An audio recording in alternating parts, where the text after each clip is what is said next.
distance between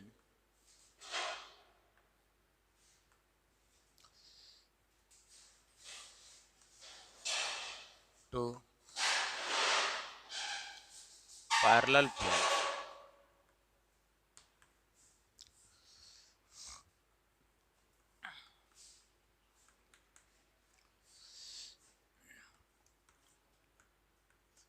A square upon h square plus k square plus l square, तो ये यहाँ से आ जाएगा a by root over h square plus k square plus l square, ये लिख सकते हो। यानी टू पैरेलल प्लेन्स का अगर मुझे डिस्टेंस पता करना है तो ये यानी डी एच के एल जो मिलर इंडिसेज हम लोग कैलकुलेट कर रहे थे, तो यहाँ से हम लोग कर सकते हैं।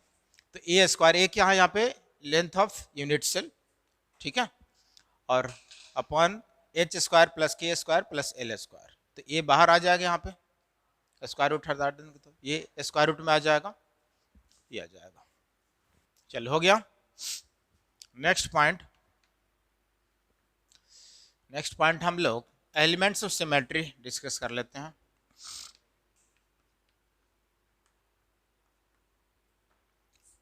एक और इसमें पॉइंट है, वो भी लिख लेना। डिस्टेंस बिटवीन टू एटम्स, ठीक है, डिस्टेंस बिटवीन टू एटम्स, या इसी को बोला जाता है separation of atoms, separation of atoms. तो डिस्टेंस बिटवीन टू एटम्स बोल ले या सेपरेशन ऑफ एटम्स। तो अगर दो एटम्स का मुझे डिस्टेंस निकालना है, दो एटम के बीच का, तो उनका अगर कोऑर्डिनेट दिया हुआ है दोनों एटम का, तो हम लोग यूज करके जो है फार्मूला से निकाल सकते हैं, डिस्टेंस फार्मूला से।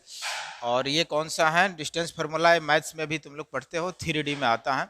यानी मान लिया कि ये दो एटम दिया हुआ ए और दूसरा एटम बी, ठीक है, इसका कोऑर्डिनेट दिया हुआ है x1 y1 और z1, इसका दे दिया हुआ क्या x2 y2 और z2। तो ये डिस्टेंस मुझे निकालना है। तो ये मैथ्स में पढ़ते हो, मैक्सिमम को मालूम होगा जो मैथ्स पढ़ा होगा, हाँ 3D में है ना। तो इसका 3D वाला डिस्टेंस फार्मूला यूज करके हम लोग कैलकुलेट कर सकते हैं। कितना आ जाएगा, इसको L से या D से भी हम लोग रिप्रेजेंट कर सकते हैं। क्या आ जाएगा, क्या यूज करते हैं हम लोग, रूट ओवर।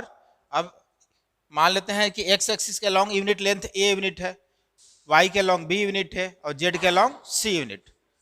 तो हम लोग लिखते हैं ये यानी a स्क्वायर इंटू क्या x2 minus x1 the whole square plus b square into y2 minus y1 the whole square plus, मैं नीचे लिख दे रहा हूँ, इधर दिखेगा नहीं, ठीक है, इसी में है स्क्वायर रूट में। तो c square into z2 minus z1 the whole square, ये हो जाता है। लेकिन अगर इसमें if a equals to b equals to c, यानी यूनिट लेंथ सेम हो, तो क्या आ जाएगा, l equals to a root over x2 minus x1 the whole square plus y2 minus y1 the whole square plus z2 minus z1 the whole square. ये formula use करके calculate कर सकते हो, ठीक है। लेकिन अगर डिफरेंट रहेगा तो फिर यस कमिंग, डिफरेंट रहेगा तो फिर ये सबको यूज करना पड़ेगा, वो दिया हुआ रहेगा, मेंशन किया हुआ रहेगा, यूनिट लेंथ x के लॉन्ग कितना है, y के लॉन्ग कितना है और z के लॉन्ग कितना है। तो ये नहीं भी बता दे तो भी आ जाता, क्योंकि मैथ्स में तो पढ़ना है डिस्टेंस फार्मूला 3D में।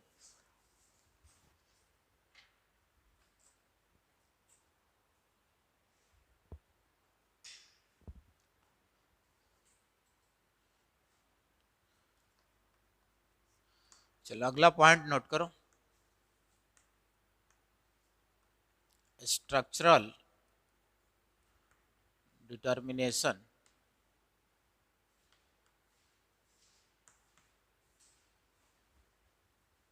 ऑफ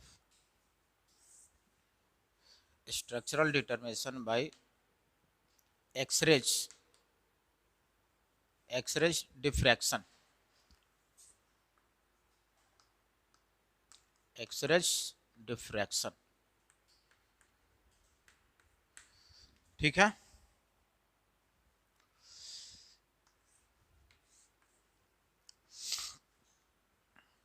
एक्सरेज का नाम तो सभी लोग सुना है, ठीक है, जो हम लोग के डेली लाइफ में मेडिकल पर्पज से यूज किया जाता है। तो एक्सरेज डिफ्रैक्शन से हम लोग स्ट्रक्चरल डिटर्मिनेशन करेंगे, डिटरमाइन करेंगे स्ट्रक्चर का। जैसे हम लोग को यानी मेडिकल पर्पज से अगर अपने बॉडी के किसी भी पार्ट में, इंडिविजुअल पार्ट या किसी भी पार्ट में अगर मोच आ जाए या जो है फ्रैक्चर हो जाए बोन में, तो हम लोग एक्सरेज का यूज करते हैं। यानी कहने का मतलब जो भी डॉक्टर है क्या प्रिस्क्राइब करता है कि पहले आप डॉक्टर के पास आप जाते हो तो सबसे पहले क्या बोलता है, जो आप एक्सरे करा लो, ठीक है, यही सजेस्ट करता है। तो एक्सरेज से हम लोग जब एक्सरे कराते हैं तो उसके इंटरनल पार्ट का पिक्चर जो है कंप्लीट यानी क्लियर जो है निकालता है, और उससे पता चलता है कि कहाँ पे क्या प्रॉब्लम है, जिसकी वजह से यानी आपका जो है क्या बोलता है, यानी कहने का मीनिंग कि आपका जो भी उपचार वगैरह है इजी हो जाता है, आसान हो जाता है। डॉक्टर आसानी से उस बीमारी को जो है पकड़ लेता है और इजी वे में वो आपका कम समय में, ठीक है, इलाज कर लेता है। तो इस तरह से यहाँ भी जैसे सॉलिड सब्सटेंस है, सॉलिड सब्सटेंस में सपोज किए मैं कोई सॉलिड यानी क्रिस्टल मैं लिया, तो इसमें बहुत सारे लेयर होते हैं, रहेंगे ना, बहुत सारे लेयर्स रहेंगे इसमें, जैसा जैसा उसका थिकनेस उसके अकॉर्डिंग उसमें लेयर्स, नंबर ऑफ लेयर्स ज़्यादा रहेंगे, ठीक है। तो ये लेयर्स पे मान लेते हैं कि एटम्स का अरेंजमेंट इस तरह से है, यहाँ पे मैं दिखा दे रहा हूँ ऐसे नॉर्मली, ठीक है, इन सभी जगह पे क्या है, ऐसे एटम्स का अरेंजमेंट किया गया है, बहुत सारे एटम्स है इसमें अरेंजमेंट किया गया है, ठीक है। अब मैं देख रहा हूं कि इसको मैं मान लिया कि n इक्वल्स टू फर्स्ट, यानी इसको मैं फर्स्ट लेयर बोल दिया, ये कौन सा लेयर है, सेकंड लेयर, और ये उस सॉलिड का थर्ड लेयर है, ठीक है, यानी 3 लेयर लिया, और भी बहुत सारे लेयर्स हो सकते हैं, मैं 3 ही अभी ले रहा हूं। अब एक्सरेज का यहाँ पे यूज करने का मेन मकसद क्या है, इसका पेंट्रेशन पावर हाई होता है, ठीक है, तभी तो इंटरनल पार्ट का जो इमेज बनाकर वो जो है आपको दिखाएगा जी हाँ कहाँ पे क्या प्रॉब्लम है, ठीक है। दूसरा बहुत सारे रेज है, लेकिन हर एक जो है इंटरनल पार्ट का इमेज यानी उनका पेंट्रेशन पावर उतनी नहीं होती है जिससे कि वो अंदर तक जा सके, तो एक्सरेज जो है ये यूज किया जाता है। और तो एक्सरेज मान लेते हैं कि अब यहाँ से मैं एक्सरेज पास कराया इस सरफेस पे, इस लेयर पे, यानी सॉलिड सब्सटेंस के सरफेस पे, तो एक्सरेज आएगा, एक्सरेज में बहुत सारे उसका रेज रहेगा, ठीक है। तो सपोज कि यहाँ पे एक्सरेज आया और इसके सरफेस पे इंसिडेंट किया, यहाँ पे इंसिडेंट किया और इधर रिफ्लेक्ट कर गया, ठीक है, यानी ये इस तरह से आया और रिफ्लेक्ट करे। तो लाइट में पढ़ते हो फिजिक्स में, angle of incident equals to angle of reflection होता है ना, तो अगर ये थीटा एंगल से इंसिडेंट कर रहा है तो थीटा एंगल भी क्या रिफ्लेक्ट करेगा, ये नहीं, ये एंगल अगर थीटा तो ये भी क्या हो जाएगा, थीटा हो जाएगा। तो ये एक यानी कि ऐसा आया रेज एक्सरेज जो यहाँ से रिफ्लेक्ट करके वो रिटर्न हो गया, यानी कि रिफ्लेक्ट इंसिडेंट करने के बाद रिफ्लेक्ट हो गया, यानी अंदर नहीं गया, ठीक है।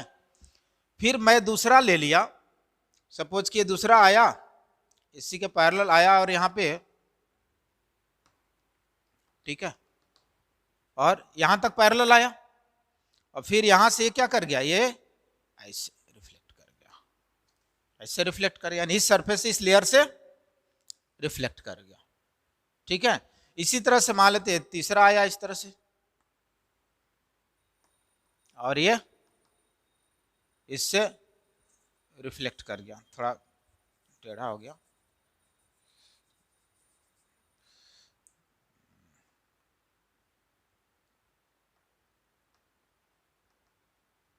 ठीक है, इस तरह से रिफ्लेक्ट कर गया। इस तरह से बहुत सारे आते रहेगा, यानी अब एक्सरेज आप पास करा रहे हो तो एक ही रेज तो होगा नहीं, बहुत सारे रेज होगा। तो कुछ पास करेगा, कुछ फर्स्ट सरफेस से रिफ्लेक्ट कर जाएगा, कुछ सेकंड से कर जाएगा, कुछ थर्ड से करेगा, कुछ ज्यादा अंदर तक भी जाएगा। ठीक है, तो ये एनर्जी पे डिपेंड करता है। तो इसको मैं क्या मान लिया, ये फर्स्ट लेयर है, सेकंड और ये थर्ड लेयर। तो ये फर्स्ट ऑर्डर रिफ्लेक्शन, यानी इसके लिए मैं एन कितना मान लिया, फर्स्ट लेयर से ही रिफ्लेक्ट कर गया। इसको मैं क्या मान लिया, एन इक्वल्स टू सेकंड, यानी सेकंड लेयर आया और रिफ्लेक्ट कर गया। उसी तरह से इसको मैं थर्ड लेयर मान लूंगा। ठीक है, इस तरह से आते रहेगा। अब है कि ये जो गैप है, जो स्पेस देख रहे हो दो लेयर के बीच, ये क्या है, इसको हम लोग डी मान लिए, और ये है ब्रैग्स डिस्टेंस। इसको क्या बोला जाता है, ब्रैग्स, एक साइंटिस्ट है ब्रैग्स जिसका नाम है, तो ब्रैग्स स्पेस भी इसको बोला जाता है, यानी जो ये कंसिडर किया डिस्टेंस, उसको नाम क्या दिया गया, ब्रैग्स डिस्टेंस या ब्रैग्स स्पेस। ठीक है, तो ये क्या होगा, कांस्टेंट होगा ना, पैरेलल है, एक सिमेट्रिक अरेंजमेंट किया गया। तो ये डी है, ये भी क्या होगा, डी होगा। इस तरह से आगे भी और भी डी रहेंगे। तो होता क्या है यहाँ पे, देखो यहाँ पे एनर्जी का क्या होता है, एच सी बाई लेमडा होता है ना, यानी ये E equals to H nu पढ़ते हो ना, एटॉमिक स्ट्रक्चर में पढ़े हो। ठीक है, न्यू क्या है, फ्रीक्वेंसी, और ये किसका जो स्टेटमेंट है, किसका थ्योरी है, प्लैंक्स कांस्टेंट का। तो energy of substance is directly proportional to क्या होगा, ठीक है, क्या होगा ये, फ्रीक्वेंसी ऑफ रेडिएशन। ठीक है, जितना फ्रीक्वेंसी ज्यादा होगा उतनी एनर्जी ज्यादा होगी। ठीक है, और यहाँ पे एच तो कांस्टेंट है, प्लैंक्स कांस्टेंट।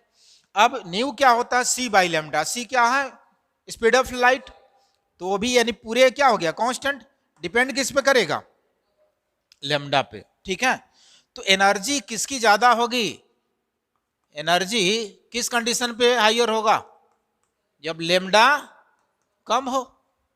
ठीक है, तो एक्सरेज क्या होता क्या है, इनकी वेवलेंथ बहुत कम होती है, तो एनर्जी यानी वेवलेंथलेस होते हैं, एक्सरेज का जो है लेंथलेस होता है, तो एनर्जी बहुत ज्यादा होगी, है ना, इनवर्सली रिलेशन है। और जितना ज्यादा एनर्जी होगी उतनी हाई पेंट्रेशन पावर होगा, अंदर तक जाएंगे। तो ये इसीलिए एक्सरेज का यूज किया गया, और एक्सरेज का इसी के बेस पर आगे जो है इसको जो है देख करके तो मेडिकल डिपार्टमेंट के लिए उसको यूज किया गया, और फाइनली वो एक एक्सरेज मशीन बनाया गया, जिससे कि बॉडी के इंटरनल पार्ट को इमेज निकाल कर देता है। ठीक है, तो अब यहां पे है कि एनर्जी, इनकी एनर्जी ज्यादा होती है, हायर एनर्जी होने की वजह से पेंट्रेशन पावर हायर होगा। अब इसको हम लोग क्या बोलेंगे, ब्रैग्स डिस्टेंस। तो ये भी क्या होगा, ये भी तो वही होगा ना, डी, ये पूरे क्या डी है ना। तो मैं यहां पे क्या ले लिया है, इसको यहां पे एक लाइन ड्रॉ कर दिया, यानी कि नॉर्मल ड्रॉ कर दिया, ये परपेंडिकुलर लाइन। ठीक है, तो ये डिस्टेंस कितना होगा, डी होगा। अब यहां तक तो ये पैरेलल आया है, ठीक है, यहां तक ये पैरेलल आया है, और एक्स्ट्रा डिस्टेंस कितना, यही ट्रेवल किया है ना, और इधर भी है एक्स्ट्रा डिस्टेंस। तो ये तो अगर मैं इसको जैसे इस पर परपेंडिकुलर डाल दिया, तो इस पर भी इधर मैं परपेंडिकुलर डाल दिया इस पे, तो ये एंगल 90, ये भी 90, और ये थीटा, तो ये कितना हो जाएगा, कॉरेस्पॉन्डिंग एंगल ये भी थीटा होगा, तो ये कितना थीटा, तो ये भी कितना हो जाएगा, थीटा होगा। अब मैं इसको कुछ नेमिंग कर लिया यहां पे, सपोज कि ABCD कुछ भी नाम दे दिया। देखो यहां पे मैं यहां पे नाम दे दिया इसका O मान लिया, यहां पे ए और यहां पे बी और यहां पे सी, ठीक है, यानी ए बी सी ए मान लिया। तो फर्स्ट ऑर्डर के बाद सेकंड ऑर्डर यानी कि सेकंड लेयर में जब गया तो एक्स्ट्रा डिस्टेंस कितना ट्रेवल किया, A B plus B C, कितना ट्रेवल किया, A B plus B C, यानी डी ब्रैक्स स्पेस की वजह से, ठीक है, कितना डिस्टेंस इसको एक्स्ट्रा ट्रेवल करना पड़ा सेकंड लेयर में, A B plus B C. तो पाथ डिफरेंस कितना आया दो लेयर के बीच, दो लेयर के बीच पाथ डिफरेंस कितना आ गया, ए बी प्लस बी सी। तो क्या लिख सकते हैं हम लोग, यहां पे इधर मैं मिटाकर लिख रहा हूं,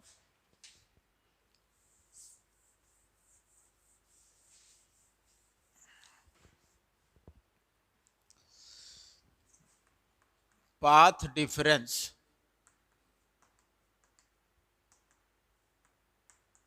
कितना आ जाएगा, यहां पे पाथ डिफरेंस यहां पे A B plus B C, ठीक है, और A B plus B C अब ये कितना हो जाएगा, ये मुझे कैलकुलेट कर लेनी है। अब बताओ कैसे कैलकुलेट करेंगे हम लोग, ये तो डी है ये पूरा, यानी ये डी, अब ए बी मुझे कैलकुलेट करनी है और बी सी, ए बी आ जाएगा तो यानी ये जितना लेंथ होगा उतनी है और ये वाले इसके सिमिलर होंगे। तो ए बी कितना हो जाएगा, साइन थीटा कैलकुलेट कर लो, ये एंगल थीटा है तो इसके सामने वाला क्या हो जाएगा, परपेंडिकुलर, और साइन थीटा क्या हो जाएगा, पी बाई एच, और एच क्या हो गया, हाइपोटेनस डी हो गया ना। तो मैं क्या लिख सकता हूं, हाँ साइन थीटा हो जाएगा यानी पी बाई एच, और ये हो गया ए बी बाई डी हो जाएगा। तो देखो कितना आ गया, ए बी डी साइन थीटा आ गया। तो सिमिलरली बी सी कितना आ जाएगा, डी साइन थीटा आएगा। देखो तो इसके लिए इसमें ये पी हो जाएगा और डी हो जाएगा। तो ए भी आ गया कितना, डी साइन थीटा, तो बी सी भी कितना निकल गया, डी साइन थीटा। अब पूरे पाथ डिफरेंस मुझे कितना मिल गया, पाथ डिफरेंस यानी कि A B plus B C कितना मिल गया, 2d sine theta, 2d sine theta, ठीक है। अब यहां पे दो तरह का इंटरफेरेंस हो रहा है, लाइट है ना, लाइट आ रहा है ना, एक्सरेज यानी लाइट के फॉर्म में। तो यहां पे हम लोग देखते हैं या फिजिक्स में डिटेल में पढ़नी है कि दो तरह का उसका जो है प्रॉपर्टी होती है, एक तो यानी किस तरह का इंटरफेरेंस होता है, कंस्ट्रक्टिव और दूसरा डिस्ट्रक्टिव, ठीक है। तो कंस्ट्रक्टिव बेटर इंटरफेरेंस होता है, डिस्ट्रक्टिव उतनी बेटर इंटरफेरेंस नहीं होता, यानी उसमें एक दूसरे को कैंसिल आउट करता है। कंस्ट्रक्टिव में क्या होता है, मैक्सिमम। तो मैक्सिमम अगर इंटरफेरेंस करानी है तो कितना होता है, एन लेमडा होता है ना। तो ये मैक्सिमम पाथ डिफरेंस कितना हो जाएगा, मैक्सिमम पाथ डिफरेंस हो जाएगा कितना, एन लेमडा, ये ठीक है। और मिनिमम कितना हो जाता है, 2n plus 1 into lambda, lambda by 2 हो जाता है, ठीक है। तो मैक्सिमम एन लेमडा हो जाता है और मिनिमम हो जाता है 2n प्लस, नहीं ये भी यही होता है, ये ऑड हो जाएगा इवन यहाँ पे। तो इवन में कहने का मीनिंग कि यहाँ n है तो कुछ भी हो जाएगा, और ये यहाँ पे कौन सा हो जाएगा, 2n प्लस 1 इंटू लेमडा, ठीक है। तो हाँ सॉरी, ये लेमडा बाई 2 होता है, चलो ठीक है।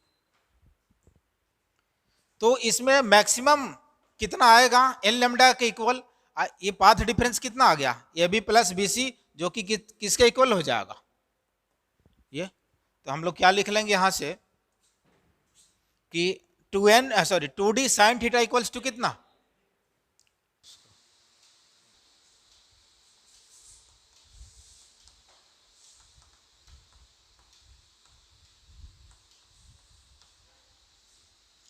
कंस्ट्रक्टिव इंटरफेरेंस के लिए मैक्सिमम पाथ डिफरेंस कितना आ जाएगा?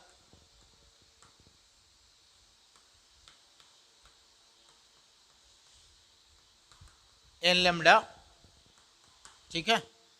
और एन लेमडा किसके इक्वल हो जाएगा? यानी कि N lambda equals to 2d sine theta, sorry sine theta. N lambda equals to 2d sine theta. Constructive होगा इस कंडीशन में। डिस्ट्रक्टिव होगा तो 2n + 1 into lambda by 2 equals to कितना? 2d sine theta. यानी पाथ डिफरेंस यही है, दोनों में कॉमन रहेगा, लेकिन मिनिमम डिस्ट्रक्टिव होगा तो ये आएगा और कंस्ट्रक्टिव होगा तो ये आएगा, ठीक है। तो उसका भी लिख लेना।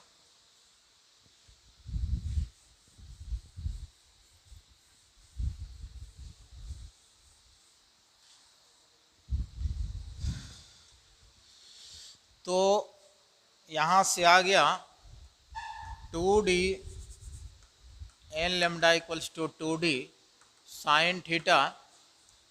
एन यहाँ पे क्या रिप्रेजेंट कर रहा है? नंबर ऑफ रिफ्लेक्शन, ठीक है, या order of reflection. Order of reflection, first order reflection है या सेकंड ऑर्डर है या थर्ड ऑर्डर है। लेमडा क्या है? वेवलेंथ।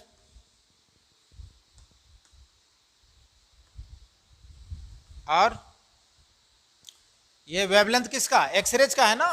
लेमडा जो वेवलेंथ है यहाँ पे एक्सरेज का है, ठीक है। और डी क्या है? Bragg's distance. ब्रैग्स डिस्टेंस बोल सकते हो या ब्रैग्स स्पेस बोल सकते हो, ठीक है। तो इसको लिख लेना, नोट कर लेना। क्या हुआ? ये लाइट पढ़ेगा ना फिजिक्स में तब, क्योंकि बहुत सारे डेरिवेशन है, तब समझ में आएगा वहां पे। हाँ, फिजिक्स में डिटेल में पढ़नी है, लाइट चैप्टर में। हाँ हाँ, यहाँ तो उसका थोड़ा सा यूज है, डिटेल में तुम्हें तो लाइट में फिजिक्स में पढ़नी है।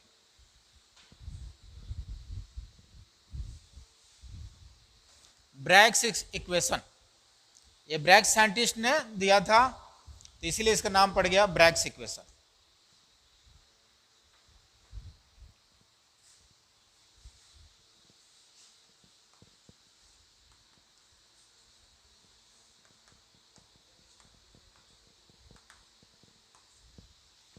ब्रैग्स इक्वेशन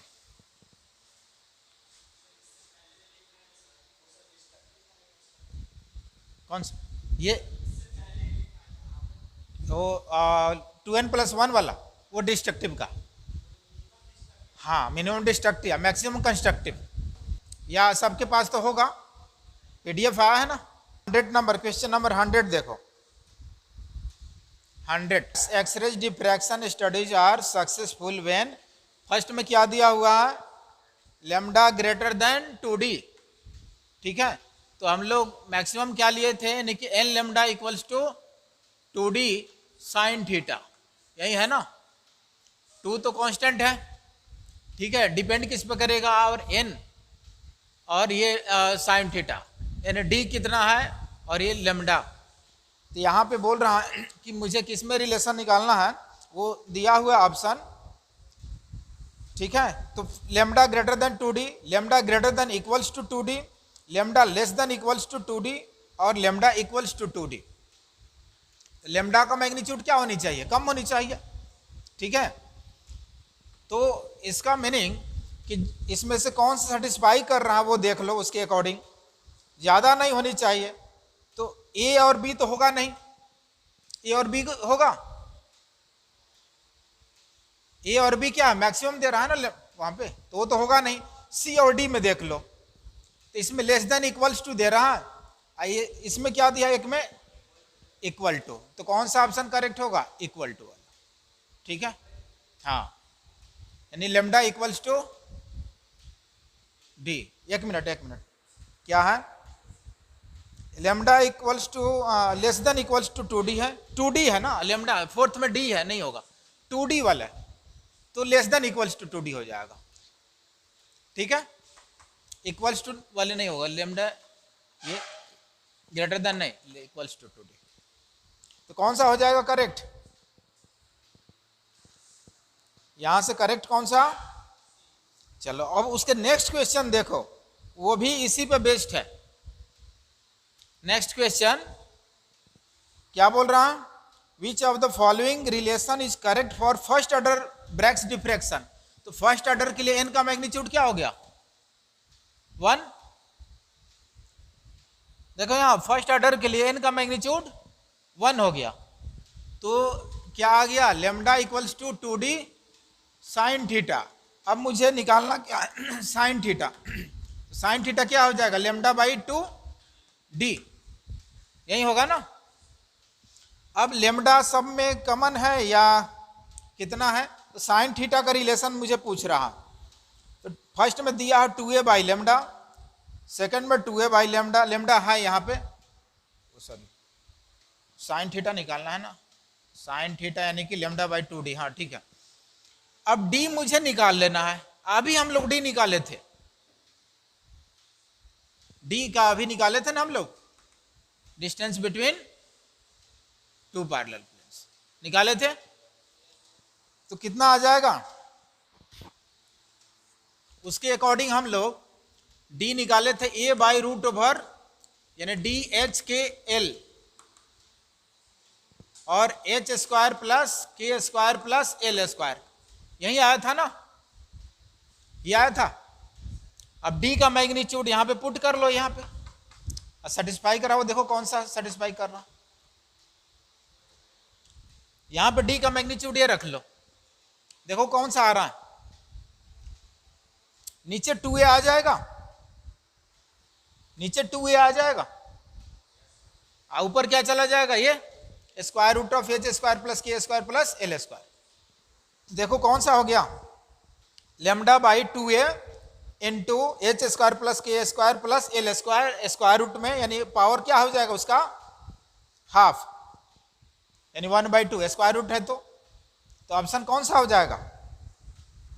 सी।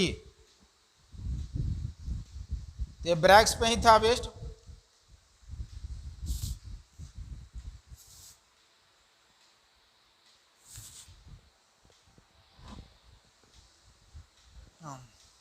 देखो नेक्स्ट एक दिया हुआ है 98 नंबर, देखो at what angles for the first order diffraction spacing between two planes respectively lambda and lambda by 2।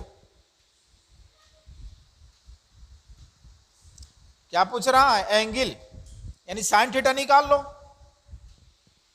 Sine theta निकालो, कितना आ रहा है?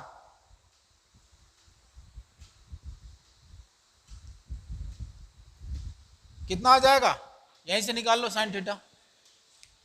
कौन सा ऑर्डर है? First order. तो एन का मैग्नीट्यूड यहां भी हो गया 1, तो लेमडा इक्वल्स टू कितना? हाँ कौन सा है? 98। हाँ 98 है, 2D साइन थीटा। अब साइन थीटा यहां पे निकाल लो, तो लेमडा बाई 2D, लेमडा का मैग्नीट्यूड दिया हुआ, एक में दिया हुआ लेमडा और दूसरा लेमडा बाई 2 है, ठीक है। तो डी यहां पे क्या हुआ? ठीक है।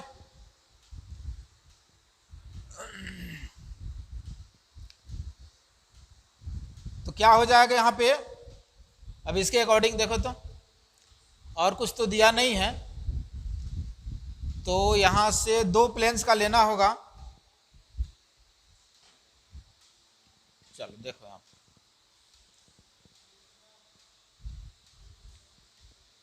साइन थीटा एक में, तो डी कैंसिल आउट हो जाएगा ना, ठीक है। लेमडा को कुछ मैग्नीट्यूड नहीं दिया, ये रहेगा तो तब आएगा, ठीक है। कुछ दिया नहीं, क्या हुआ? डी भी नहीं दिया हुआ। अच्छा चलो हम लोग इसको देखते हैं।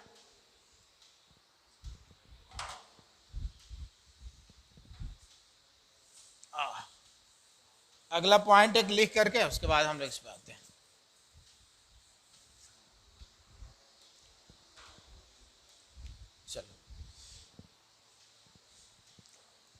यहां देखो,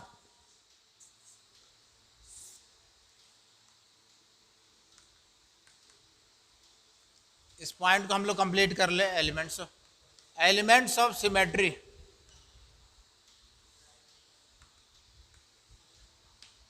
चलो अगला पॉइंट लिखो, एलिमेंट्स ऑफ सिमेट्री। और ये टोटल एलिमेंट्स ऑफ सिमेट्री 23 होता है, और देखते हैं कैसे 23 आ रहा और कौन कौन से हैं। तो ये एलिमेंट्स ऑफ सिमेट्री यहाँ पे 3 टाइप्स का होगा। सेंटर, फर्स्ट में सेंटर ऑफ सिमेट्री,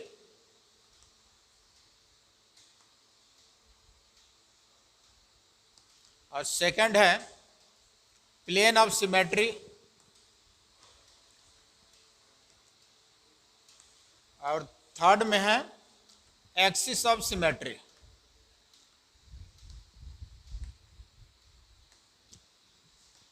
तीन तरह के एलिमेंट्स ऑफ सिमेट्री होगा, और टोटल सिमेट्री आएगा 23।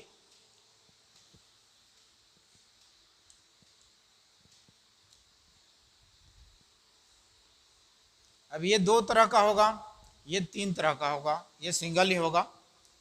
तो फर्स्ट में लिख लेना पहले, सेंटर ऑफ सिमेट्री।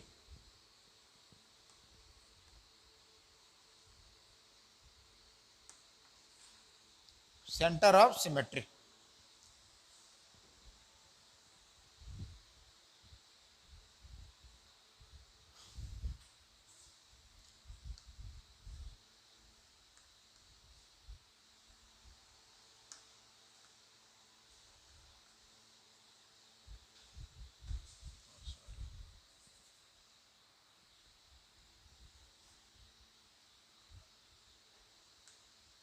ये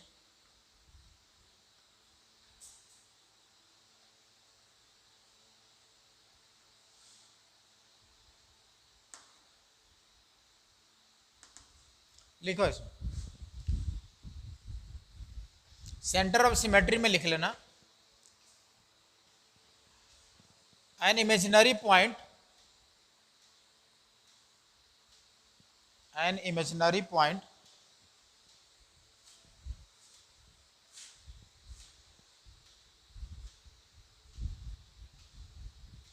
an imaginary point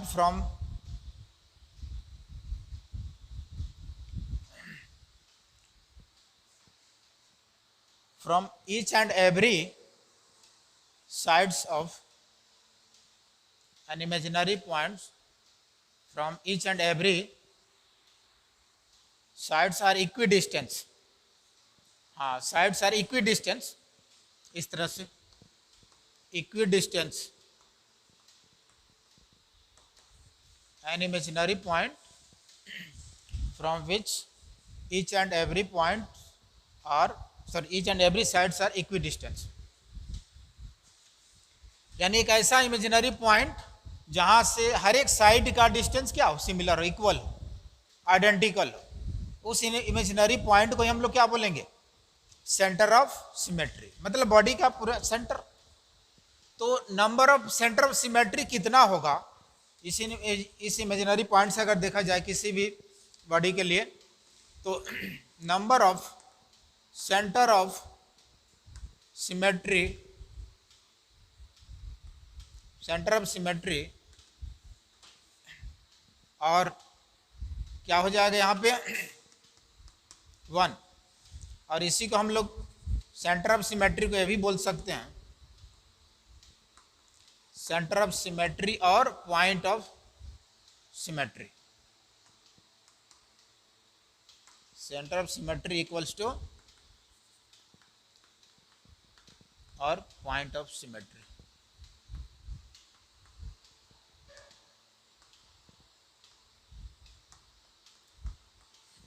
तो सेंटर ऑफ सिमेट्री बोल ले या पॉइंट ऑफ सिमेट्री बोल ले, दोनों एक ही है। और कितना होगा, तो 1 होगा, ठीक है। और इस इमेजिनरी पॉइंट को यहाँ हम लोग सेंटर ऑफ सिमेट्री बोल रहा है या पॉइंट ऑफ सिमेट्री। चलो दूसरा पॉइंट लिखो, plane of symmetry, second point.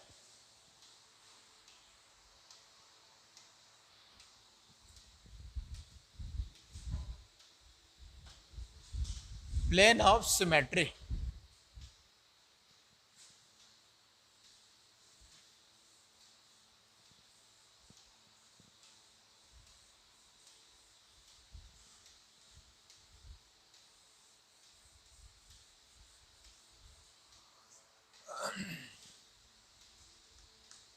और ये प्लेन ऑफ सिमेट्री कितना हो जाएगा, तो ये भी 2 टाइप्स का हो जाएगा। और एक है rectangular plane of symmetry, rectangular plane of symmetry, और दूसरा है डायगोनल प्लेन ऑफ सिमेट्री। ठीक है, 2 तरह के प्लेन ऑफ सिमेट्री होगा। अब देखते हैं डायगोनल और रेक्टेंगुलर प्लेन ऑफ सिमेट्री क्या है।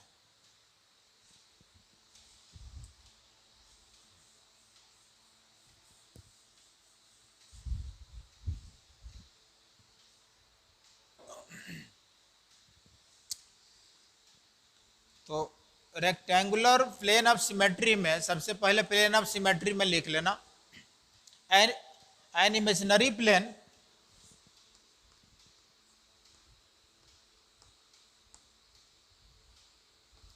an imaginary plane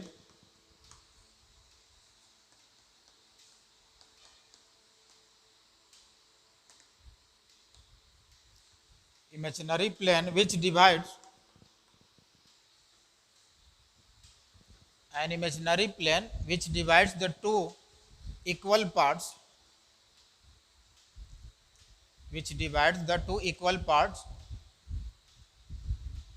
of the unit cell, two equal parts of the unit cell. An imaginary plane which divides the two equal parts of unit cell. ठीक है, that is point wise करके लिख लेना ना यहाँ पे। फर्स्ट में which divide the unit cell in two equal parts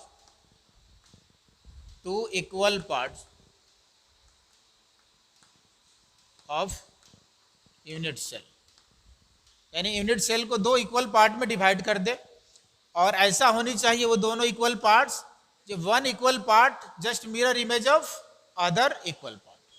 तो लिख लेना दूसरा पॉइंट इसमें, 1 इक्वल पार्ट, पॉइंट वाइज करके दूसरा पॉइंट उसमें लिख लेना, 1 equal part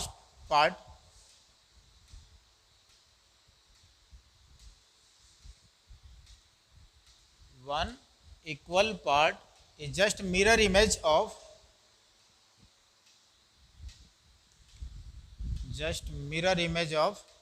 the other equal parts,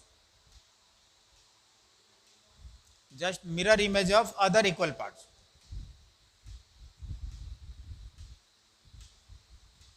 ठीक है, और इसी तरह का प्लेन को हम लोग प्लेन ऑफ सिमेट्री बोलेंगे, यानी कहने का मीनिंग कि जो भी यूनिट सेल है उसको 2 इक्वल पार्ट में डिवाइड करता है वो इमेजिनरी प्लेन, और वो दोनों इक्वल पार्ट एक दूसरे का क्या होनी चाहिए, mirror image.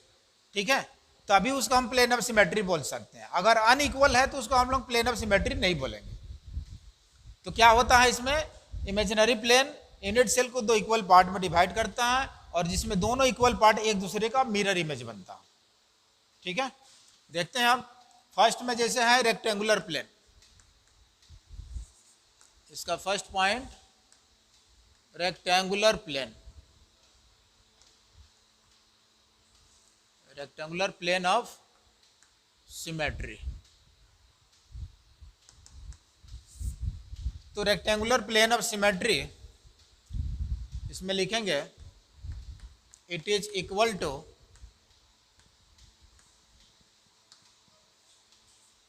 Number of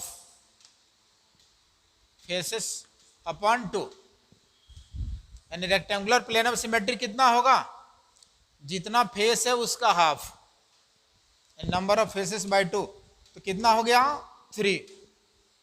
face कितना होता है यूनिट सेल में 6, तो फेस यानी 6/2 3 हो जाएगा रेक्टेंगुलर प्लेन ऑफ सिमेट्री। उसका इमेज हम लोग देख लें।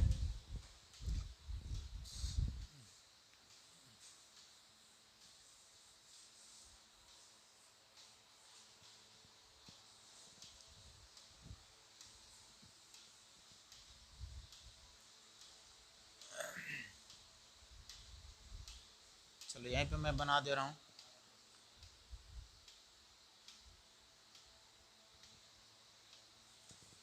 इधर बना रहा हूँ, यहाँ देख लो।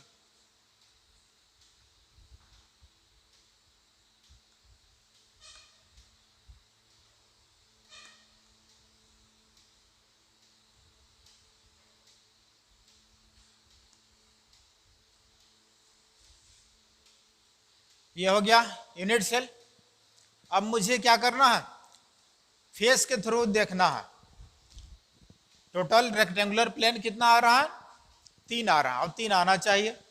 तो 2 फेस कॉमन होता है ना, जैसे ये ले लो, मान लो इसको ये क्यूब है, तो ये हो गया बैक वाला और फ्रंट वाला हो गया फेस, ठीक है। ये राइट और ये लेफ्ट, और ये टॉप और ये बटम। तो 2 फेस क्या होता है कॉमन होता है ना, आमने सामने जो है फेस ये और ये ले ले, तो इनको यानी 2 इक्वल पार्ट में हम कट कर ले। तो अदर इक्वल जो होगा, फर्स्ट इक्वल क्या होगा मिरर इमेज, यानी सिमिलर होगा, आइडेंटिकल होगा। ऐसे भी मैं कट कर सकता हूं, तो भी ये दोनों पार्ट एक दूसरे क्या होगा इक्वल होगा और मिरर इमेज बनेगा। तो ऐसे एक कट कर सकते हैं, एक ऐसे कर सकते हैं, और एक टॉप। हाँ, तो कितना, इसीलिए कितना आ रहा है 3 आ रहा है। तो इसमें मुझे दिखाना है कट करके, ठीक है। तो इसमें हम लोग ले रहे हैं, यहां से देख लो,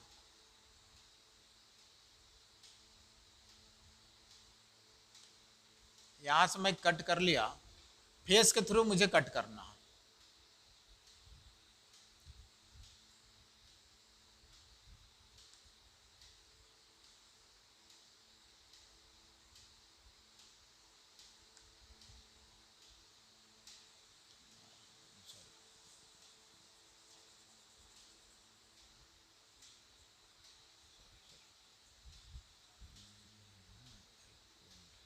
इस तरह से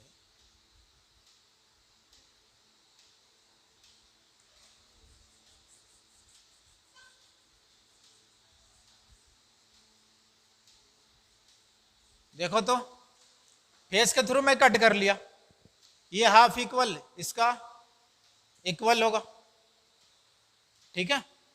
इधर से भी कर सकते हो, मैं इधर वाला कर लिया, कोई एक दिखा लो। तो ये हो गया कौन सा रेक्टेंगुलर प्लेन ऑफ सिमेट्री, ठीक है। चलो नोट कर लो। तो इस तरह से और 2 बन जाएंगे। तो सेकंड है इसका कौन सा डायगोनल प्लेन ऑफ सिमेट्री। दूसरा लिख लेना, डायगोनल प्लेन ऑफ सिमेट्री। और diagonal plane of symmetry, number of diagonal plane of symmetry कितना हो जाएगा, ये इक्वल्स टू कितना, यहां पे लिख लेना नंबर ऑफ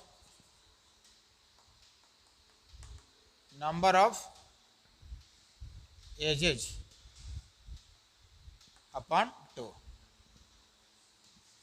ठीक है।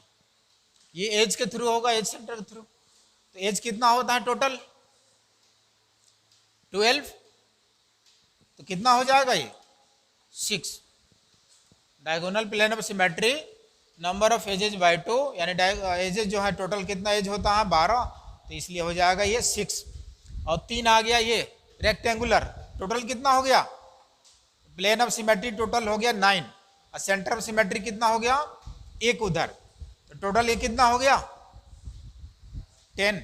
अब इसको दिखा लेते हैं, जो इसका डायग्राम जो है,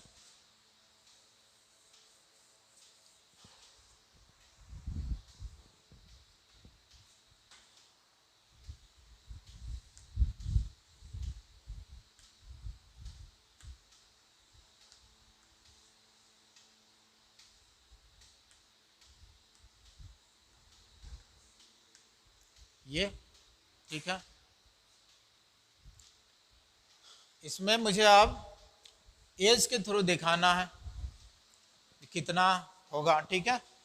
अब कैसे होगा इसका डायग्राम, तो देखो यहां से डायगोनल,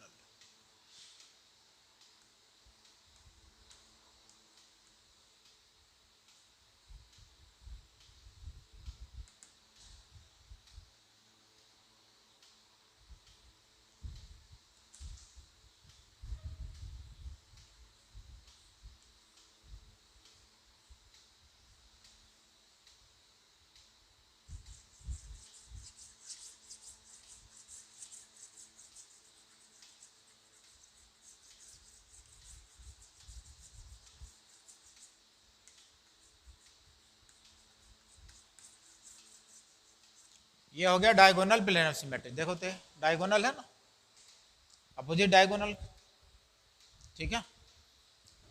तो इस तरह से टोटल कितना हो जाएगा, 6 होगा, यानी 6 टाइप से इस तरह से बनेगा।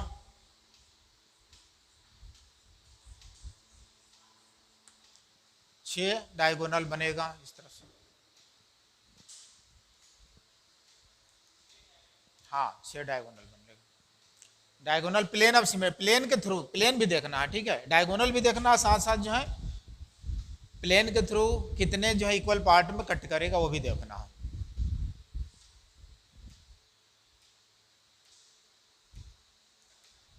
आ रहा है इसमें, देखो जैसे एक फेस ये हो गया और टॉप वाला एक बॉटम वाला हुआ, तो इसका अपोजिट ले लो और नीचे वाले का अपोजिट, ये कट करोगे, ये दो इक्वल पार्ट में आएगा, आएगा ना। एक इस तरह से इधर भी होगा, होगा ना, ये भी तो फेस है, इसका अपोजिट उधर ले लो और फिर उसका, इस तरह से सबके थ्रू आएगा ना। तो टोटल 12 एज है, तो डायगोनल प्लेन ऑफ सिमेट्री कितना होगा, हाफ उसका, यानी कि 2 कॉमन यहां भी हो रहा है ना, 2, हर 2 फेस क्या है, कॉमन है ना। तो इसका अगर डायगोनल ले रहे हो तो नीचे वाले का भी डायगोनल लोगे, तो 2 में 1 बनेगा, तो 12 में कितना, ठीक है। तो इसीलिए टोटल कितना हो जाएगा, डायगोनल प्लेन ऑफ सिमेट्री 6। चलो नेक्स्ट लिख लो axis of symmetry.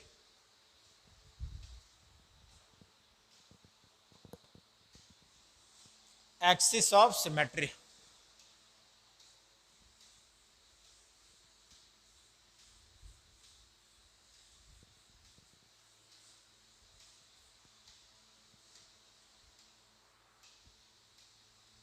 Third point है axis of symmetry.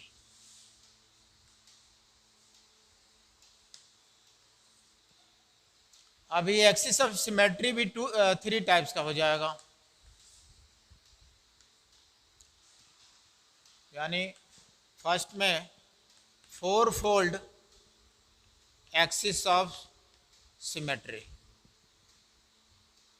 4 fold axis of symmetry. Second हो जाएगा 3 फोल्ड एक्सिस ऑफ सिमेट्री,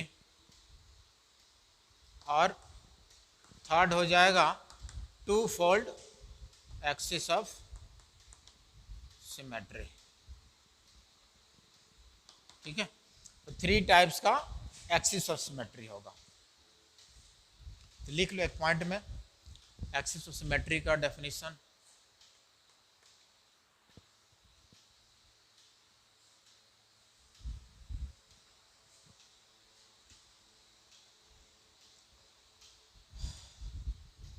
लिखो an imaginary axis, axis of symmetry में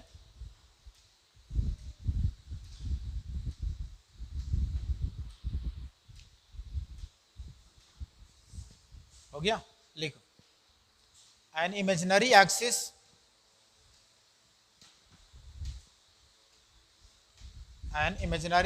about which an imaginary axis about which the unit cell rotates by 360 degree, about which the unit cell rotates by 360 degree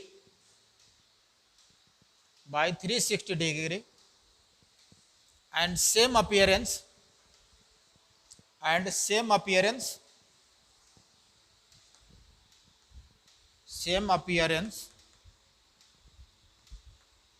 comes more than once. Same appearance comes more than once. Same appearance comes more than once, यानी एक से once, more than once, ऐसे लिख लो, more than once, ठीक है. Same appearance comes more than once, ठीक है. Is called axis of symmetry.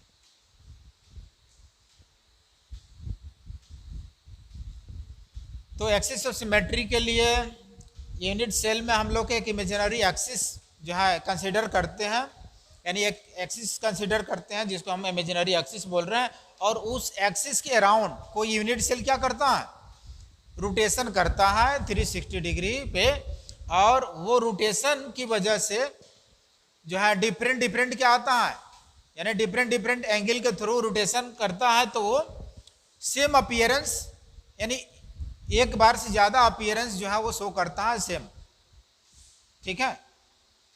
तो ऐसे अपीयरेंस जो सेम अपीयरेंस शो करने की वजह से उसको हम लोग क्या बोलते हैं, एक्सिस ऑफ सिमेट्री. और वो डिपेंड करता है कि कितने टाइप्स का फोल्डिंग कर रहे हो आप, 2 फोल्ड, 4 फोल्ड या 3 फोल्ड, ठीक है. यानी कैसा आप फोल्ड कर रहे हो उसके अकॉर्डिंग रोटेशन उसका होगा. कोई 90 डिग्री पे रोटेशन होगा, कोई 60 पे होगा, कोई 180 पे भी होगा किसी में. तो हम लोग देखते हैं कि रोटेशन के अकॉर्डिंग जो है किस तरह से उसका एक्सिस ऑफ सिमेट्री आ रहा है. तो एक है 4 फोल्ड, ठीक है, दूसरा है 3 फोल्ड, और तीसरा है 2 फोल्ड, यानी 2 बार फोल्ड करने पे सेम अपीयरेंस कितने डिग्री पे आएगा. 3 बार अगर फोल्ड कर रहा हूं तो सेम अपीयरेंस कितनी बार आएगा, कितने एंगल पे. 3 बार फोल्ड कर रहा हूं तो सेम अपीयरेंस कितने एंगल पे देगा. तो यहां पे लिख लेना, फर्स्ट में लिखना 4 fold axis of symmetry. First में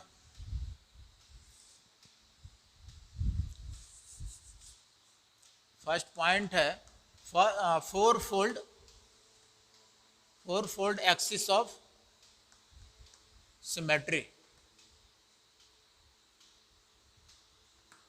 4 फोल्ड एक्सिस ऑफ सिमेट्री. तो 4 fold axis of symmetry face के थ्रू होगा, यानी इट इज इक्वल टू क्या लिख सकते हैं, नंबर ऑफ फेसेस अपॉन 2, ये होगा. तो यहाँ पे फेस कितना होगा, फिर यहाँ पे 3 होगा, 6 फेस होगा, तो 4 फोल्ड के थ्रू 3 होगा, ठीक है. तो इसका मीनिंग कि यहाँ पे थीटा कितना होगा, एंगल ऑफ रोटेशन कितना होगा जो सेम अपीयरेंस शो करेगा 4 फोल्ड में, कितना होनी चाहिए. देखो यहाँ पे 4 फोल्ड का मीनिंग फेस के थ्रू हो रहा, ये है, तो फेस के थ्रू होगा. तो यहाँ पे सपोज मैं इसको एक फेस ले लिया इधर, ये नीचे वाले, यहाँ से मैं रोटेशन करूँ, यानी इसको अगर मान लो कि क्यूब है, ठीक है, तो 4 फोल्ड का मीनिंग एक ऐसे फोल्ड करो, 2 इक्वल पार्ट में हो गया, और फिर एक बीच से कर दो, तो कितने पे रोटेशन हुआ, 90 पे. हर 90 के बाद क्या आएगा, सेम अपीयरेंस आएगा ना. हर 90 डिग्री के बाद जो है सेम अपीयरेंस, सेम टाइप का वो फेस आएगा. तो इसीलिए इसको नाम दिया गया 4 फोल्ड एक्सिस ऑफ सिमेट्री. यानी एक्सिस, जैसे ये यूनिट सेल है, सपोज कि ये मान लो कि यूनिट सेल है तो नहीं, बट इसको मान लो, ठीक है. अब इसका इमेजिनरी एक्सिस में ये कंसिडर कर लिया, तो इसको एक बार ऐसे फोल्ड किया, एक बार बीच में ऐसे किया, 4 फोल्ड हो गया. 4 पार्ट में डिवाइड हो रहा है ना, 2 पार्ट ही हो गया, फिर मैं इसको 2 पार्ट ऐसे कर दिया, टोटल कितने पार्ट हुआ, 4 पार्ट हुआ। और यहाँ पे मैं इसको क्या इमेजिनरी एक्सिस कंसिडर किया हूँ, तो इसको रोटेट करोगे तो हर 90 के बाद क्या आएगा, सेम आएगा ना। तो वही तो बोल रहा, यानी 4 फोल्ड एक्सिस ऑफ सिमेट्री में, तो यहाँ थीटा हम लोग क्या निकाल लेंगे, टोटल सेंटर पे कितना 360, और नंबर ऑफ फोल्ड कितना 4 फोल्ड है, तो 360/n कर लेंगे तो क्या थीटा आ जाएगा। ठीक है, तो एंगल ऑफ रोटेशन कितना आ जाएगा यहाँ पे, एंगल ऑफ रोटेशन, ठीक है, फॉर 4 फोल्ड, तो ये आ जाएगा 360/n यानी कि 90 डिग्री। ठीक है, तो इसका स्ट्रक्चर बना लो यहां पे।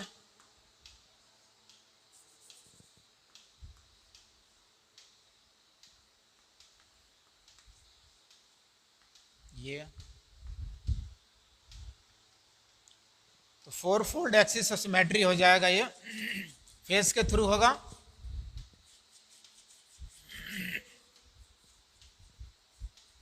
तो यहां पे एक पॉइंट कंसीडर कर लो, ये एक्सिस इमेजिनरी एक्सिस मान लो, ठीक है, और ये 90 डिग्री पे, ये 4 फोल्ड हो गया, यानी इस तरह का इसका आएगा।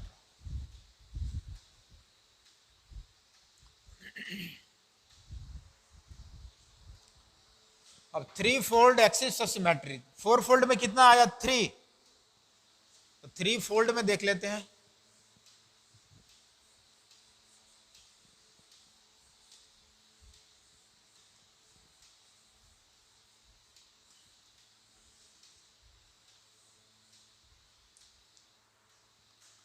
सेकंड है 3 फोल्ड एक्सिस ऑफ सिमेट्री,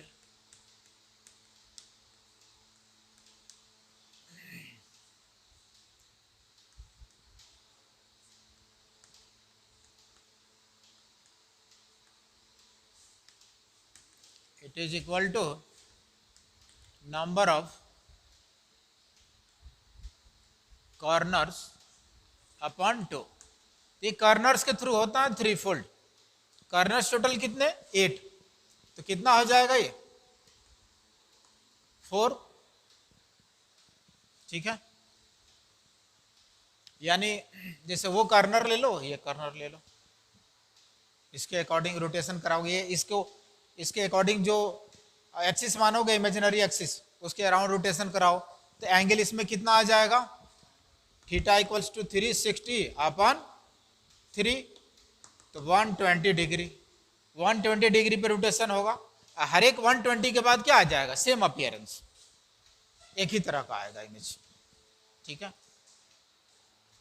इसी में मैं दिखा दे रहा हूं, खैर कॉर्नर्स के थ्रू ले लो, अपोजिट कॉर्नर,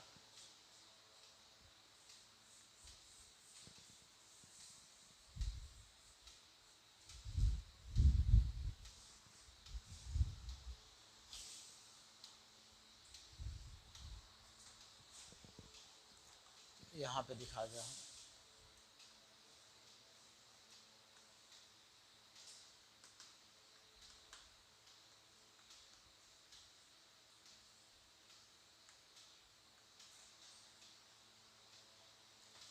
ठीक है, अब कॉर्नर्स के थ्रू ये कॉर्नर ले लिया और ये कॉर्नर ले लिया,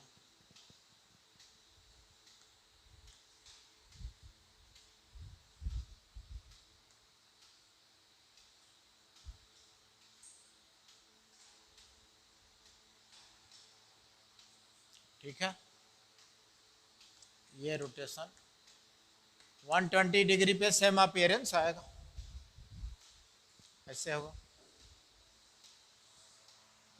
और 2 फोल्ड एक्सिस ऑफ सिमेट्री 3 में, 2 फोल्ड एक्सिस ऑफ सिमेट्री,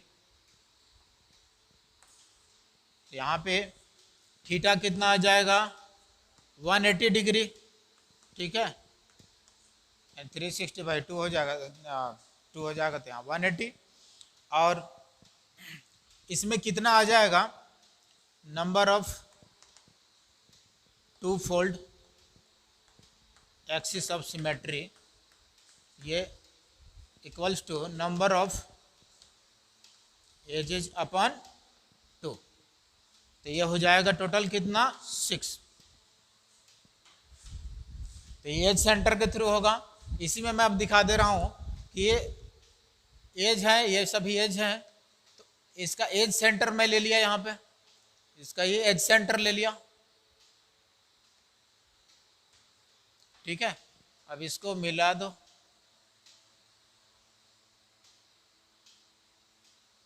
तो ये हो गया 2 फोल्ड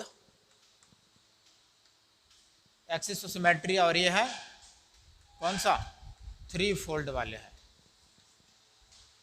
तो यहाँ से रोटेशन 180 पे होगा, ठीक है। तो टोटल 12 एज है, तो 180 पे जब रोटेशन होगा तो टोटल कितने हो जाएंगे, 2 कॉमन आ रहा है, हर एक में 2 एक्सिस लेने पे, तो 12 है तो 6 आ जाएगा, ठीक है।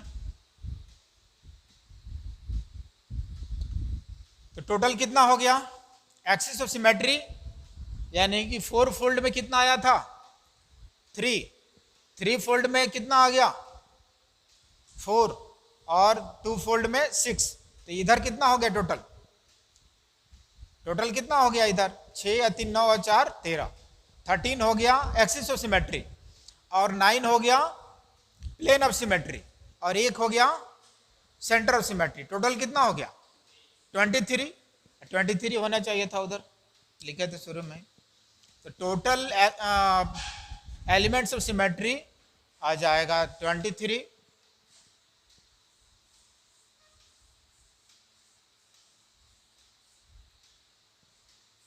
टोटल एलिमेंट्स ऑफ सिमेट्री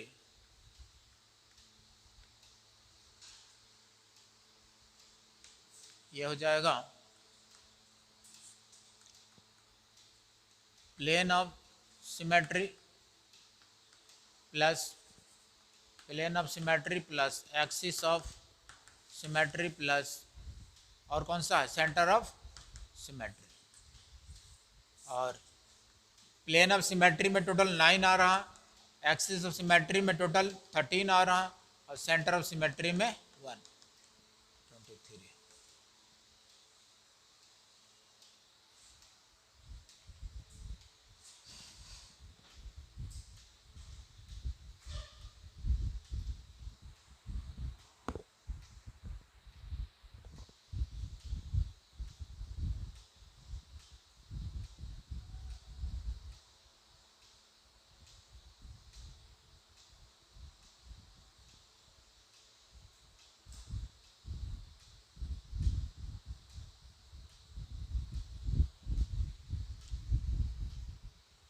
हो गया,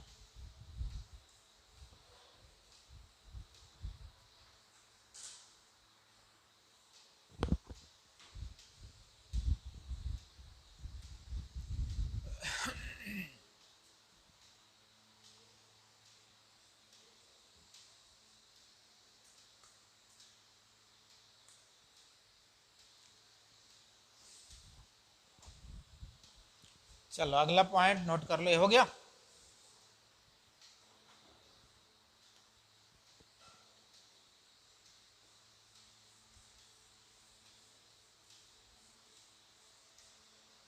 नेक्स्ट पॉइंट है मैग्नेटिक प्रॉपर्टीज, मैग्नेटिक प्रॉपर्टीज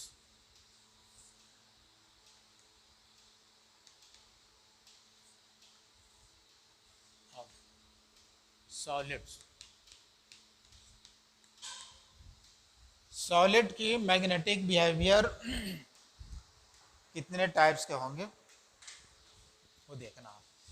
तो 2 तो ऑलरेडी पढ़े हो, बॉन्डिंग में पढ़े हो, या और भी मिला होगा पहले भी पढ़ने को, एक डायमैग्नेटिक और एक पैरामैग्नेटिक। लेकिन यहाँ पे 5 टाइप्स के होते हैं मैग्नेटिक बिहेवियर, ठीक है। तो there are 5 types of magnetic behaviour of solids, और ये हो जाएगा फर्स्ट में पैरामैग्नेटिक,